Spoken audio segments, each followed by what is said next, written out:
Hello friends, അസ്സലാമു അലൈക്കും. എല്ലാവർക്കും നമ്മുടെ യൂട്യൂബ് ചാനലിലേക്ക് സ്വാഗതം. ഇന്ന് നമ്മൾ വന്നിട്ടുള്ള ഒരു ബാംഗിൾ മേക്കിംഗ് വീഡിയോ ആയിട്ടാണ്.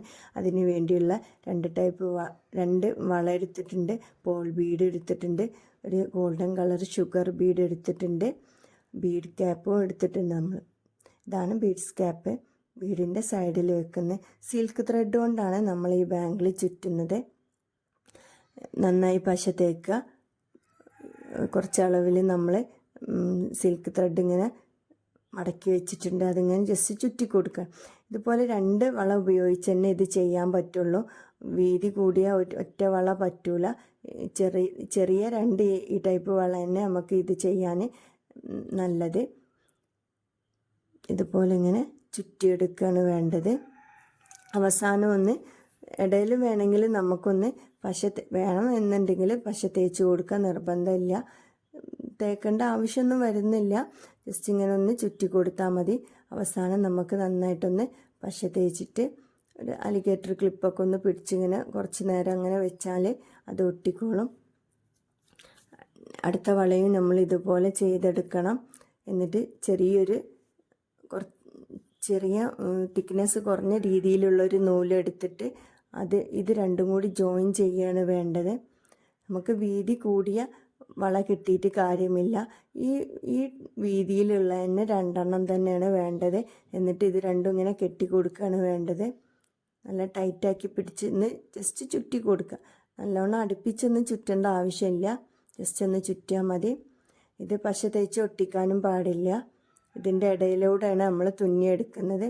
നമ്മൾ തുന്നുന്നത് ഒരു ബീഡ് ക്യാപ്പ് ഇടുക, പിന്നൊരു പേൾ ബീഡ് ഇടുക, പിന്നൊരു ഷുഗർ ബീഡ് ഇടുക. ഈ രീതിയിലാണ് നമ്മൾ തുന്നിയെടുക്കുന്നത്. നമ്മൾ നൈലോണിൻ്റെ ത്രെഡാണ് ഉപയോഗിച്ചിട്ടുള്ളത്. ടങ്കൂസ് പോലത്തെ അതാണ് നമ്മൾ ഇവിടെ ഉപയോഗിച്ചിട്ടുള്ളത്. സാധാരണ നമ്മൾ ത്രെഡ് ഉപയോഗിക്കുമ്പോൾ അത് ടൈറ്റായി എടുക്കില്ല. ഈ ഒരു ടൈപ്പ് ടങ്കൂസ് തന്നെ ഉപയോഗിക്കുന്നതാണ് നല്ലത്.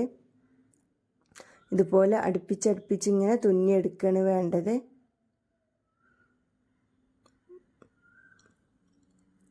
ഒരു ബീഡ് ക്യാപ്പ്, പിന്നെ പേൾ ബീഡ്, ഷുഗർ ബീഡ് ഒഴിവാക്കിയിട്ട് എന്നിട്ട് പേൾ ബീഡിൻ്റെ ഉള്ളിലൂടെ ഇങ്ങനെ തിരിച്ച് തുന്നിയെടുക്കുകയാണ് വേണ്ടത്. ഇതുപോലെ കറക്റ്റ് അളവിൽ ഇങ്ങനെ ഗ്യാപ്പ് വരാതെ ഇങ്ങനെ ഒരേ രീതിയിൽ സെൻറ്ററിലൂടെ ഇങ്ങനെ തുന്നിക്കൊടുക്കുക. ഇത്രയായി നമ്മൾ ചെയ്തത്. ഇത് പകുതിയിൽ വെച്ച് നിർത്തിയിട്ടുള്ള ഒരു ഡിസൈനും വേണമെങ്കിൽ നിങ്ങൾക്ക് ചെയ്യാം. നിങ്ങൾ ഐഡിയ അനുസരിച്ച് ചെയ്യുക. കളർ മാറ്റി ചെയ്യുക. വൈറ്റ് പേളിന് പകരം വേറെ പേൾ ഉപയോഗിക്കുക. ഇടവിട്ട് ചെയ്യുക. വൈറ്റും ബ്ലാക്കും ഉപയോഗിക്കുക. നിങ്ങൾ ഐഡിയ അനുസരിച്ച് പല ടൈപ്പിലും ഇതിനെ ചേഞ്ച് ചെയ്ത് നിങ്ങൾക്ക് മാറ്റിയെടുക്കാവുന്നതാണ്. അവസാന ഭാഗം നമുക്ക് നല്ലപോലെ ഒന്ന് കെട്ടിക്കൊടുക്കുക. എന്നിട്ടൊന്ന് ഭാഗം കരിയിച്ച് കളയണം. നമ്മൾ ആദ്യം അവിടെ കുറച്ച് തുമ്പിട്ടിരുന്നു. ആ തുമ്പും അവസാനം നല്ലൊന്ന് കെട്ടിക്കൊടുത്താൽ മതി. നമ്മളെ വള റെഡി ആയിട്ടുണ്ട്. നിങ്ങൾക്ക് ഇഷ്ടപ്പെട്ടെന്ന് കരുതുന്നു.